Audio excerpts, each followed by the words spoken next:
ምስረታው ግማሽ ምዕተ ዓመት ዕድሜ የተሻገረውና በ27 ዓመታት የስልጣን ቆይታው ኢትዮጵያን ከማቁሰል ውጪ መሬት ጠብ የሚል ነገር ሳይሰራ ህዝቡ በቃኝ ያለው ቡድን አሁንም ሴራውንና ሰላም ጠልነቱን በተለያየ መልኩ እየገለጠ ነው። ቡድኑ ከአመሰራረቱ ጀምሮ ሀገራዊ ህልውናንና አንድነትን ከመፈታተን አልፎ ከውጭ ጠላቶችና ባዕዳን ኃይሎች ጋር በመጣመር ኢትዮጵያን ሲወጋ የኖረበት ታሪኩ ዋናው ግብሩ ሆኖ ይገለጽበታል።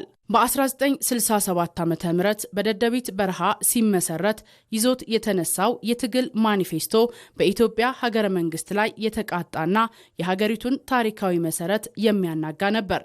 በወቅቱ ስልጣን ላይ የነበረውን የደርግ ስርዓት ለመጣል በሚያደርገው እንቅስቃሴ የኢትዮጵያን ታሪካዊ ጠላቶችና የፋይናንስ እንዲሁም የታጠቁ ኃይሎችን ድጋፍ ይዞ ነበር ሀገር የማፍረስ ተልዕኮውን ለማሳካት ሲሰራ የነበረው። ከጥቂት የአረብ ሀገራትና የቀይ ባህር ቀጠና ተጽዕኖ ፈጣሪዎች የገንዘብ የጦር መሳሪያና የዲፕሎማሲ ድጋፍ በመያዝ ለትግራይ ህዝብ ደህንነት አስቦ ሳይሆን የጠንካራዋን ኢትዮጵያ ማዕከላዊ መንግስት ለመሸርሸር ባላቸው ስትራቴጂያዊ ፍላጎት ምክንያትም ቡድኑ ቀን ከሌሊት በኢትዮጵያ ብሔራዊ ጥቅም ላይ ሲረማመድ ቆይቷል።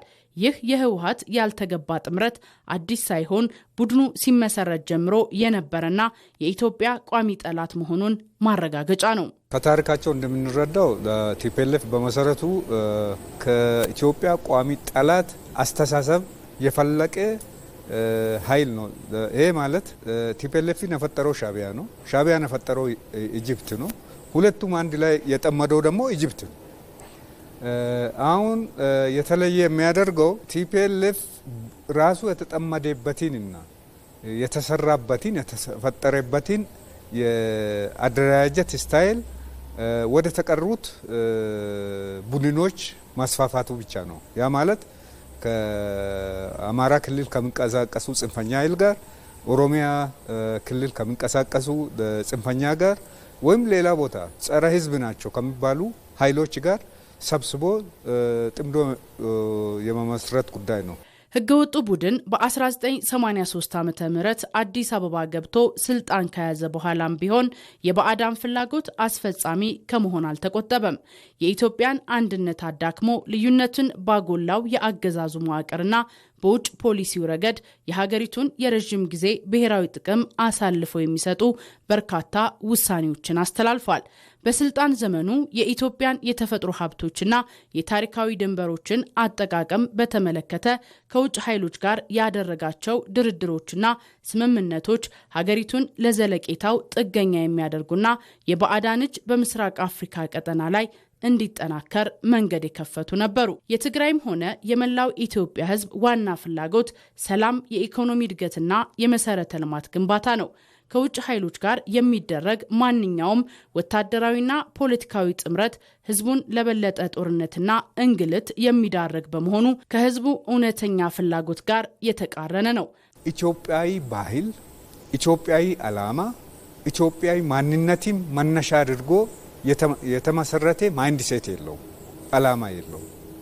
የተላላኪነት፣ የምቀኝነት፣ የጉዳይ ፈጻሚነት፣ የደላላነት ፖለቲካዊ አስተሳሰብ አስመስሎ የተመሰረተ ኃይል ነው። ለዚህ ነው እንግዲህ የኢትዮጵያን ጥቅም የሚጠላው ማለት ነው። ለምንድን ነው ሰላም የሚጠላው ካልሽ፣ ሰላም ካለ ይሄ ነጻነት በማሳጣት ድርጅት መሆን በኃይሉ ያደረገው ቲፒኤልኤፍ ደግሞ ከዚህ ተቃራኒ ነው። ህወሓት ከመሃል ሀገር ተገፍቶ ወደ መቀሌ ከተመለሰ በኋላ በ2013 ዓ.ም በሀገር መከላከያ ሰራዊት ላይ የፈጸመውን ጥቃት ተከትሎ የተቀሰቀሰው ጦርነት የድርጅቱን የባዕዳን ጥምረት ፍላጎት በግልጽ ያሳየ ሌላው ምዕራፍ ነበር። የፌዴራል መንግስት በእውነት ትልቅ መስዋዕትነት ከፍሏል። ለቲፒኤልኤፍ ተብሎ የትግራይ ህዝብ እንዳይጎዳ ትልቅ መስዋዕትነት እየከፈለ ነው።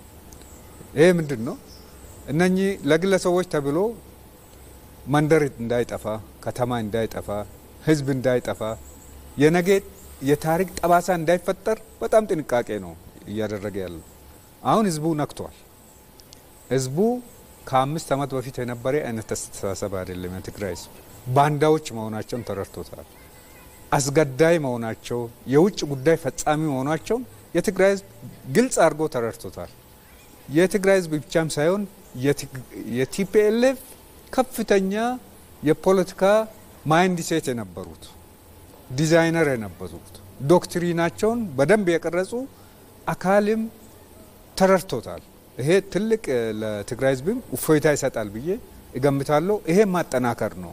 ህወሓት ከተመሰረተበት ጊዜ ጀምሮ ያሳየው አካሄድ የሀገር ውስጥ ፖለቲካዊ ልዩነቶችን በውይይትና በሀገር በቀል መፍትሄዎች ከመፍታት ይልቅ የባዕዳን ኃይሎችን መሳሪያ በማድረግ ስልጣን ለመያዝ ወይም ለመጠበቅ የተደረገ ጉዞ ነው። ይህ ታሪካዊ ስህተት የትግራይን ህዝብ ለከፍተኛ እንግልት ከመዳረጉም በላይ የኢትዮጵያን ሉዓላዊነትና የህዝቦቿን አብሮ የመኖር እሴት ለከፍተኛ አደጋ ሲያጋልጥ ኖሯል።